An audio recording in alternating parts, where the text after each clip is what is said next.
All that the Father gives me will come to me, and whoever comes to me, I will never drive away.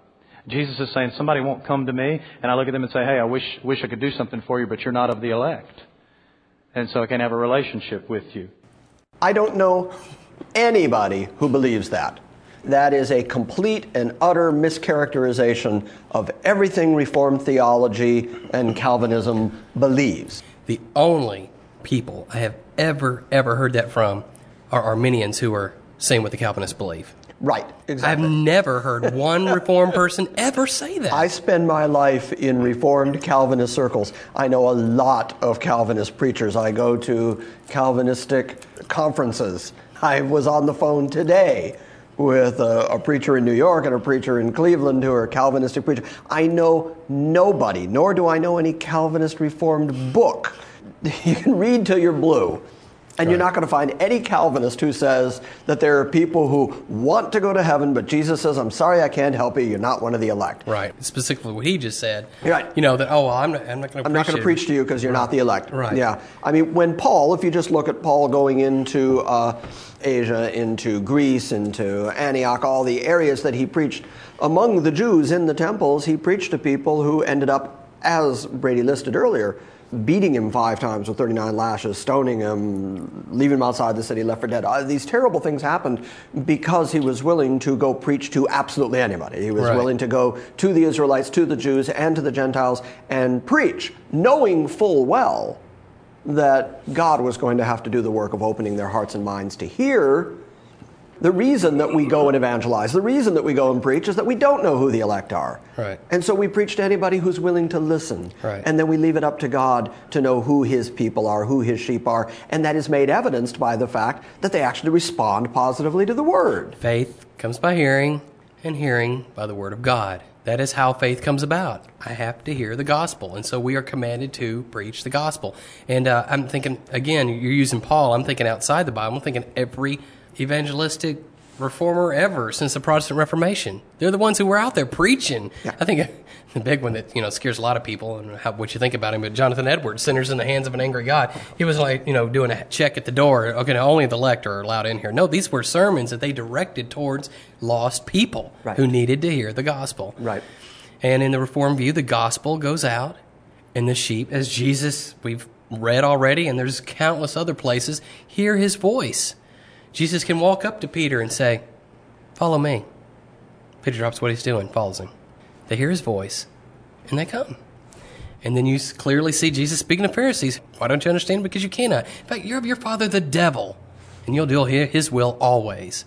You don't hear me because you're not mine. And so we preach the gospel, and the gospel does exactly what it's supposed to do, bring in sheep and repel goats. It's exactly what it does.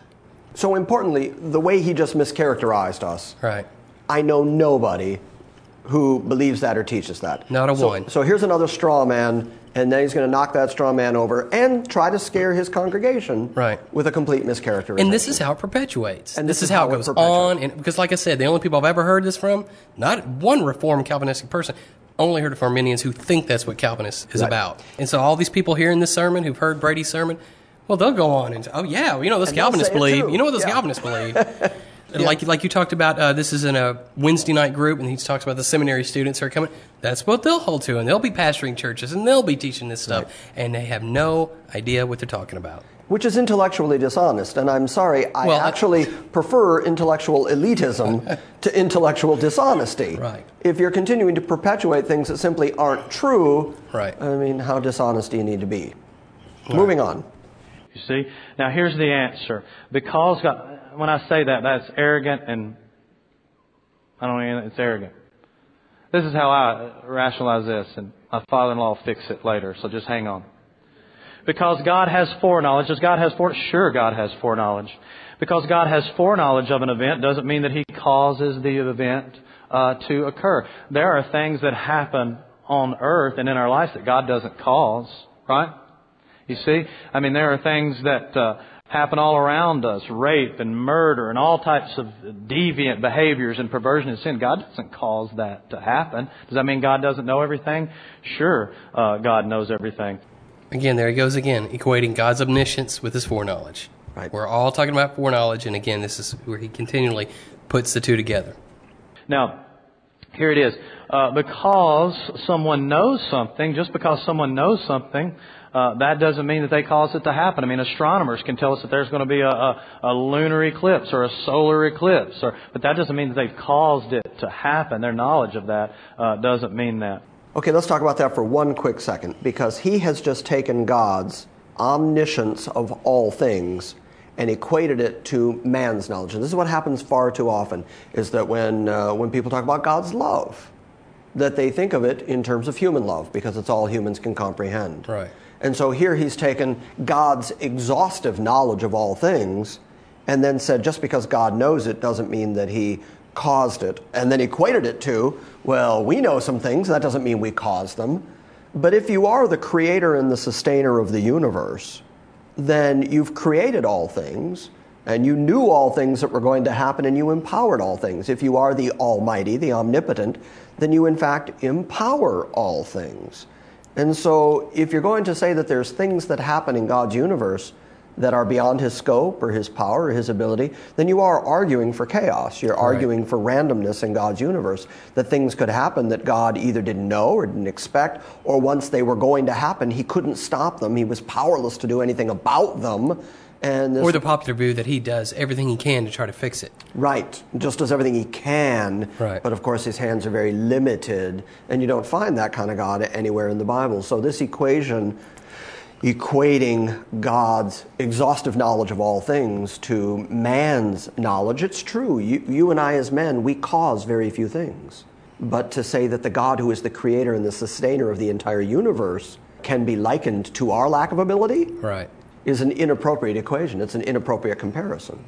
And by the way, in the book of Isaiah, in the 45th chapter, God does say, I am the Lord and there is none else. There is no God beside me. I girded you, though you have not known me. Here he's talking about Cyrus the king, who's not going to know him, and yet he does work through him.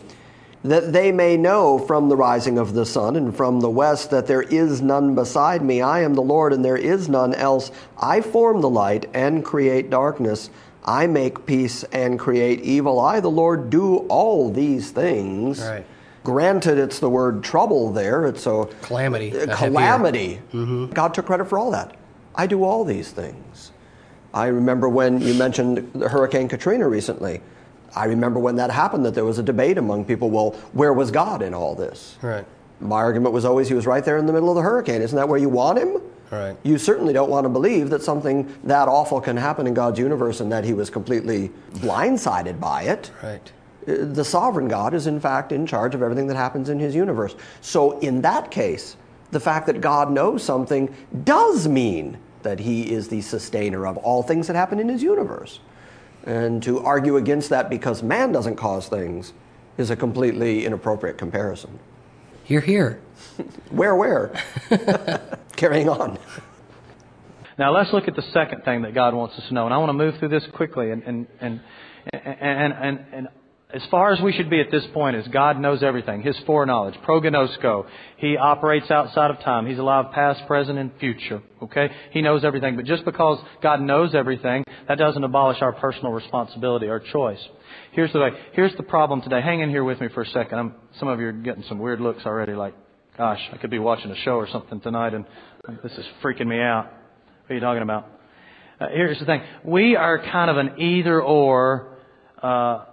As human beings, we're either or. We have to have it one way or the other, right? And God is a God of the both and. What does that mean, Jeff? What does that mean? I have no idea what that means. Well, it's the either or, the both and. And I know he's saying that in it's God's sovereignty and it's human responsibility, but he's just made a blanket statement. God's God of the both and. I'm like, no, I think it's really quite the opposite when you think about it.